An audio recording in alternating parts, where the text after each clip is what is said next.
Bonjour à tous, nous allons parler aujourd'hui des douleurs. Donc, nous avons plein de facteurs qui peuvent être à l'origine de la plupart de vos douleurs. Je vais faire plusieurs vidéos pour parler des différentes pathologies, des différentes problématiques que vous pouvez y faire face et essayer de rentrer un peu plus en détail.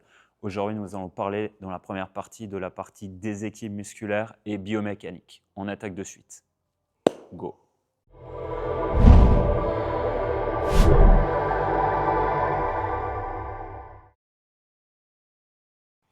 Les différentes douleurs auxquelles vous faites face, notamment dans notre sport, sont les pathologies au niveau des épaules, lombaires ou genoux. Après le reste, voilà, on a toujours des exceptions, mais ce sont les majeures problématiques. Souvent, ça vient parce qu'on a de gros déséquilibres musculaires. Avant même de commencer à faire du sport, en fonction de notre hygiène de vie, de notre travail, certaines personnes qui sont notamment assises très longtemps derrière un bureau ont cette fermeture au niveau de leur cage thoracique qui vont créer une grosse raideur au niveau des épaules et donc problématique au niveau de la nuque. Pareil au niveau de votre bassin et de vos hanches qui vont entraîner des raideurs au niveau de vos lombaires.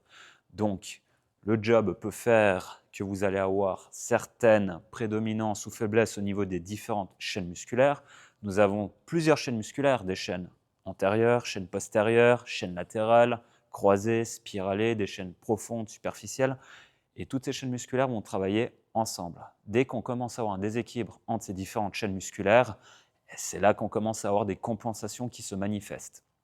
Problème, quand la douleur arrive, en général, ce n'est pas parce que vous avez fait un faux mouvement, vous êtes resté trop longtemps assis ou il y a quelque chose qui s'est passé récemment. C'est souvent une accumulation de plusieurs mouvements mal exécutés ou d'une posture prolongée qui a été maintenue pendant des mois, voire des années. Le corps ne va pas tout de suite vous faire ressentir la moindre douleur dès qu'on a un déséquilibre musculaire, sinon ça ferait vraiment longtemps qu'on aurait mal partout. Donc, quand la douleur apparaît, en général, c'est une succession d'événements qui se sont produits. Et là, en général, je n'ai pas envie de vous dire que c'est trop tard, mais le niveau inflammatoire est suffisamment élevé pour mettre en évidence de gros dégâts. Donc, au niveau de la différence de ces différentes chaînes musculaires, vous êtes censé avoir un équilibre entre toutes ces chaînes. Si vous avez, dans la plupart des cas, je parle des lombalgiques ou des cervicalgiques et problèmes d'épaule, une grosse défaillance au niveau de la chaîne posturale, donc notre chaîne postérieure, vous allez avoir une prédominance de votre chaîne antérieure.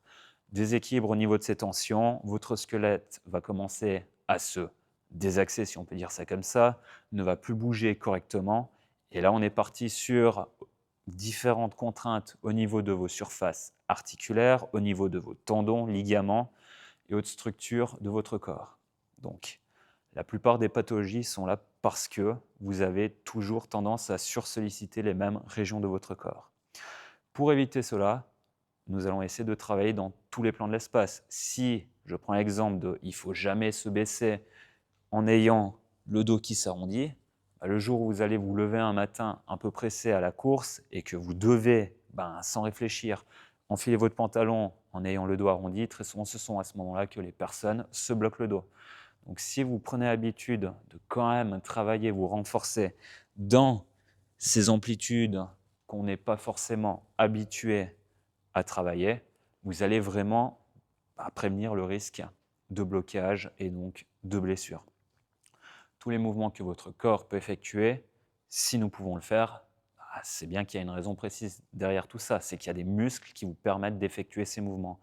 Donc, essayez de travailler toutes les articulations dans tous les plans de l'espace afin d'optimiser le mouvement de votre articulation. Je prends un exemple, si vous avez tendance à toujours faire des mouvements de presse et de tirage à l'horizontale, mais jamais travailler la partie verticale, que ce soit tirer ou pousser, la partie élévation, la partie rotation interne externe, vous allez développer beaucoup plus de tension sur du coup la partie souvent antérieure des épaules et la partie de vos grands dorsaux.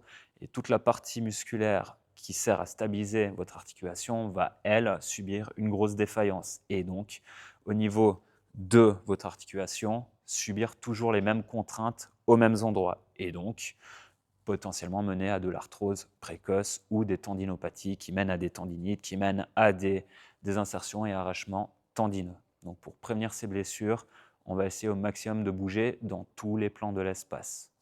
Donc, ce qu'il faut essayer d'amener dans vos entraînements, dans vos routines d'entraînement, c'est du renforcement dans tous les plans de l'espace, mais également un peu d'étirement. J'ai fait une vidéo sur le sujet. Ça va dépendre de chaque personne. Si vous êtes raide, vraiment très raide, que ce soit en musculaire ou au niveau de vos capsules articulaires, priorisez dans un premier temps de l'étirement passif et très vite vous redirigez vers de l'étirement actif. Pour les personnes qui ont tendance à être beaucoup plus laxes, on va éviter de faire de l'étirement passif et plutôt travailler sous forme de mobilité, donc avec du contrôle moteur dans vos fins d'amplitude. Tout ça va participer à une bonne circulation au niveau de vos muscles, permettre à vos fascias de rester suffisamment hydratés pour ne pas subir un assèchement et donc un surplus de tension qui vont mener à des tensions et donc des douleurs. C'est une hygiène de vie à avoir. Bien boire à côté, évidemment, bien s'alimenter, bien dormir, avoir une hygiène de vie en parallèle qui soit vraiment optimisée. Et par rapport à votre façon de bouger pendant les entraînements, il y a évidemment des contraintes qu'il faut éviter d'avoir. Donc, au niveau de votre façon de bouger, chaque personne va bouger d'une manière différente. Le tout est de respecter votre anatomie et cela passe par une bonne compréhension de votre propre biomécanique. Donc vous l'aurez compris, votre corps est fait pour bouger dans tous les plans de l'espace. Il faut que chaque articulation sollicite l'entièreté de ses amplitudes articulaires et ne soit pas sursollicitée uniquement dans une certaine amplitude. Donc bougez du mieux que possible dans des amplitudes complètes. J'espère que cette vidéo vous aura apporté un peu plus de connaissances sur cette thématique et j'aborderai la suite dans les prochaines vidéos. À la prochaine.